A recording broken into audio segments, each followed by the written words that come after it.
এখানে কিন্তু আমরা নির্বাচনের আগেও ঋণ খেলাপিদের বিরুদ্ধে কথা বলেছি, ঋণ খেলাপিদের নমিনেশন দেওয়া হয়েছে।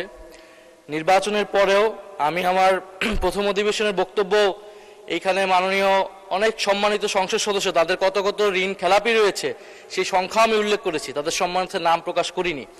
এখন যেই দল ঋণ খেলাপিদের নমিনেশন দিয়ে তাদেরকে সংসদে নিয়ে আসে, এটা তো তাদের দায়িত্ব, তাদের উপরে এই দায় চাপায়। এখন যদি সংসদে এতগুলো ঋণ খেলাপি থাকে তাহলে এই সংসদকে তো ঋণ খেলাপিদের সংসদ বলবে, বা সরকার দলীয় লোকেরা যারা মেজরিটি 2/3 মেজরিটি করেছে তারা ঋণ খেলাপিদের সংসদে নিয়ে এসেছে, এটা সাধারণ মানুষ এটা স্বাভাবিকভাবেই বলবে। আর আমরা সংসদকে সার্বভৌম বলতেছি, এখন এই সংসদে যদি আমরা ঋণ খেলাপি বলতে না পারি এই সংসদে, তাহলে মাননীয় স্পিকার আমরা আর কোথায় বলবো? ফলে মাননীয় স্পিকার আপনার কাছে অনুরোধ থাকবে যে যদি এই ধরনের শব্দ বলা হয়েও থাকে সেটা আসলে এক্সপান্ড হওয়ার মতো কোনো বক্তব্য নয়, বরং যারা ঋণ All time Roma. Taste it, love it. ধন্যবাদ মাননীয় চিফ হুইপ। মাননীয় স্বরাষ্ট্রমন্ত্রী মহোদয় কিছু বলতে চাচ্ছিলেন? জি জি, মাননীয় স্বরাষ্ট্রমন্ত্রী, আপনি আপনার কথা 2 মিনিটের মধ্যে শেষ করবেন দয়া করে। তার চাইতেও কম লাগবে মাননীয় স্পিকার। দাঁড়াতে চাচ্ছিলাম না। এই মহান জাতীয় সংসদকে, আমরা জাতীয় সংসদের সকল সংসদ সদস্যদেরকে সম্মান প্রদর্শন করা আমাদের উচিত।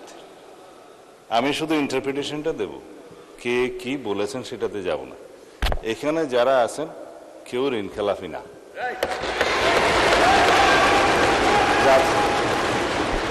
নির্বাচনে আইন, রিপ্রেজেন্টেশন অফ পিপুলস অর্ডার এবং অন্যান্য বিধিমালায় অনুসারে যারা ঋণ খেলাফি আদালত কর্তৃক সাব্যস্ত হবে, ঘোষিত হবে, তারা দে আর ডিসকোয়ালিফাইড, তারা এমপি হিসেবে নমিনেশন দিতে পারবে না, অবৈধ।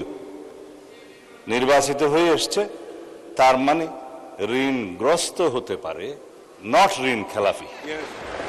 এখন যদি এখানে কেউ ক্লেম করে যে এই সংসদের ঋণগ্রস্ত ঋণ খেলাফিদেরকে নমিনেশন দেওয়া হয়েছে, এটা কোনো লিগ্যাল ইন্টারপ্রিটেশনের ঠিকানা। যাদেরকে নমিনেশন দেওয়া হয়েছে তাদের মধ্যে কারো কারো বিরুদ্ধে ব্যাংকের মামলা ছিল, অন্যান্য প্রাইভেট পক্ষের মামলা ছিল, সেগুলো ডিসপোজড অফ হয়ে গেছে ইন দ্য হাইকোর্ট।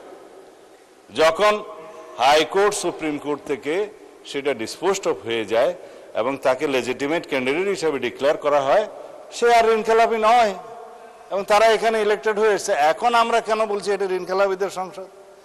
কেউ কেউ ঋণগ্রস্ত হতে পারে ব্যবসা বাণিজ্য করতে যেয়ে, কিন্তু ঋণ খেলাপি হিসাবে যে এখানে ডিফেম করা হচ্ছে, it's a defamatory statement, it should be, I think, expunged. Thank you মাননীয় স্পিকার। ধন্যবাদ মাননীয় সদস্য।